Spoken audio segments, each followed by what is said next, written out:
Welcome to a new blog. একটা brand new blog শুরু হলো বিশাখাপত্তনমের কিন্তু রামকৃষ্ণ বিচ থেকে। কালকে আপনারা দেখেছেন যে আমরা গাড়ি করে এলাম, প্রায় 900 কিলোমিটার গাড়ি চালিয়ে এসে। সো জীবনে ফার্স্ট টাইম একটা লাইফ টাইম একটা এক্সপিরিয়েন্স হলো। তো আজকে রাত্রে এসেই একদম ঘুমিয়ে পড়েছিলাম, আর কিছু ছিল না শরীরে। আজকে সকাল থেকে উঠে বেরিয়ে পড়েছি মানে ট্রাভেল করতে পুরো বিশাখাপত্তনমটা। Good morning from Visakhapatnam. এখন আমরা এসে গেছি রামকৃষ্ণ বিচে। রামকৃষ্ণ সকালটা আজকে বিচ দর্শন দিয়ে শুরু করেছি। প্রথমে রামকৃষ্ণ বিচ দেখবো, তারপরে ঋষিকোন্ডা বিচ, আর তারপরে ইয়ারাডা বিচ। নেমে যাচ্ছি এই রাজ বিশাখাপত্তনমে। কিন্তু অনেকগুলো বিচ আছে, তার মধ্যে একদম যখন যেইখানে আপনারা স্টে করবেন তার প্রথমে হচ্ছে কিন্তু পড়বে হচ্ছে রামকৃষ্ণ বিচ। তো রামকৃষ্ণ বিচ নামটাও একদম বাঙালিদের কাছাকাছি, মনের কাছাকাছি। সেখান থেকে শুরু করলাম দেখাটা। জল পুরো নীল, পুরো। আজকে আবার হোলিও খেলা হচ্ছে পারে, সামনে নিয়ে গিয়ে দেখাবো।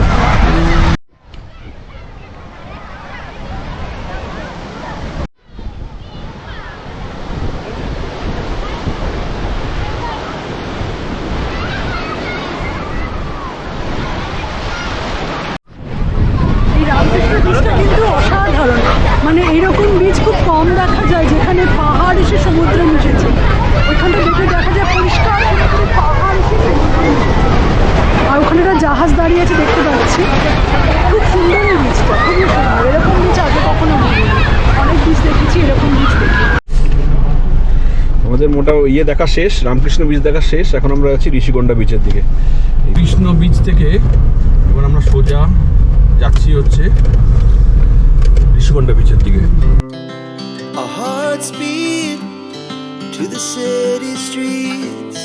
We began to feel the fire. We rise like tall buildings as the chemicals they take us higher. The night's young and it's just begun. Rishikonda beach দেখা হয়ে গেছে আমাদের। সকাল থেকে রামকৃষ্ণ বিচ দেখলাম, ঋষিকোন্ডা বিচ দেখলাম, এখন যাচ্ছি আমরা ইয়ারাডা বিচ দেখতে। এখানে যা দেখছি অসম্ভব হোলি খেলা হয়। আমাদের ধারণা ছিল না, আমরা ভাবতাম, প্রথমে ভেবেছিলাম বোধহয় এখানে তেমন দোল খেলা দেখবো না, কিন্তু এখানে দেখছি অসম্ভব, মানে কলকাতার পশ্চিমবঙ্গের থেকেও বেশি। এবং সবাই সি বিচের ধারে এসে দোল খেলে এবং তারপরে ওই রং টং মাখা অবস্থায় গিয়ে সমুদ্রে নামে, সমুদ্রের জলে হুটোপাটা করে তারপরে সব বাড়ি ফেরে। তো বেশ ভালোই লাগলো, কিন্তু আমরা তো প্রিপেয়ার ছিলাম না, সেই জন্য আমরা আর সমুদ্রে নামিনি বা দোল খেলিনি।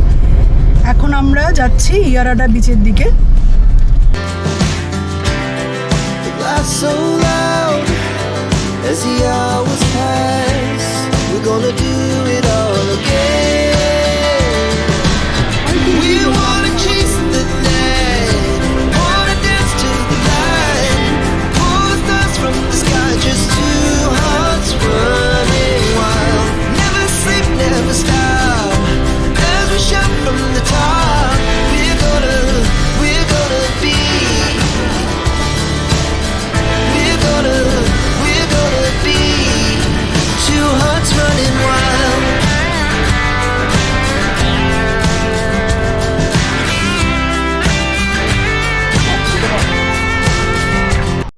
ইয়ারাডা বিচটা আসতে খুব প্রবলেম হলো মানে প্রায় একদম পাহাড়ের উপরে একটা স্টেপ উঠে তারপর নামাতে প্রায় গাড়িটাকে, যেহেতু পাহাড়ি রাস্তা অভ্যস্ত না, একটু চাপ হয়ে গেছিলো।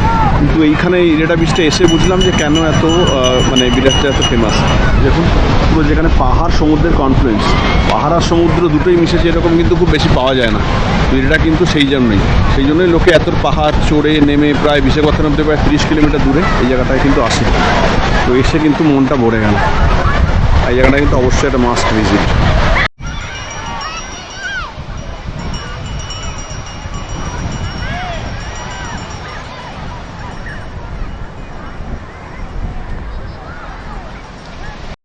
এখন রয়েছি ইয়ারাডা বিচে।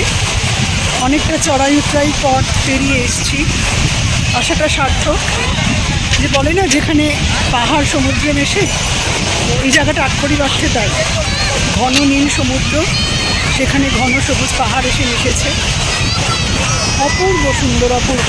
যারা বিশাখাপত্তনম বেড়াতে আসবেন, হয়তো লোকাল যারা ট্যুর করান তারা এই জায়গাটাকে ইনক্লুড করেন না, ঠিক জানা নেই, কিন্তু আপনারা অবশ্যই আসবেন, কারণ কি এই জায়গাটা না এলে একটা বড় মিস হবে। আর যারা সেলফ ড্রাইভ করে এসছেন, শহরে গাড়ি চালিয়ে অভ্যস্ত, তারা আমার মতে এই জায়গাটা সেলফ ড্রাইভ করে আসা থেকে বিরত থাকবেন, লোকাল ক্যাব নিয়ে নেবেন। আর যদি আসেনও তাহলে কিন্তু একটা মেন্টাল প্রিপারেশান দরকার, কেন কি এই জায়গাটা বেশ চড়াই উতরাই পথ, যারা সমতলে গাড়ি চালিয়ে অভ্যস্ত তাদের পক্ষে একটু অসুবিধা হতে পারে। আর অপূর্ব জায়গা, অবশ্যই আসবেন, অবশ্যই। আমরা এখন আবার ফিরে যাচ্ছি ইরাডা বিচ থেকে। আবার সেই পাহাড়ি রাস্তার টেনশনটা আছে সবার, যে কী করে সেই ঘূর্ণিপাকে নামবে, দেখা যাক। We rise like tall buildings as the chemicals they take us higher. The night's young and it's just begun as she puts her hand in mine. আমরা ইয়ারান্ডা বিচ থেকে আবার এখন চলে এলাম সেই রামকৃষ্ণ বিচের পাশে। গাড়িটাকে দাঁড় করলাম এখানে, 30 কিলোমিটার ট্রাভেল করলাম। আর এখন চলেছি সাবমেরিন মিউজিয়াম, যেটা সেই যে দেখা যাচ্ছে সাবমেরিন আইএনএস কুরুসা। তো সেই 2001-এর ডিকমিশন হয়েছিল সাবমেরিনটা। ভিতরটা একবার ঢুকে দেখার ইচ্ছে আছে।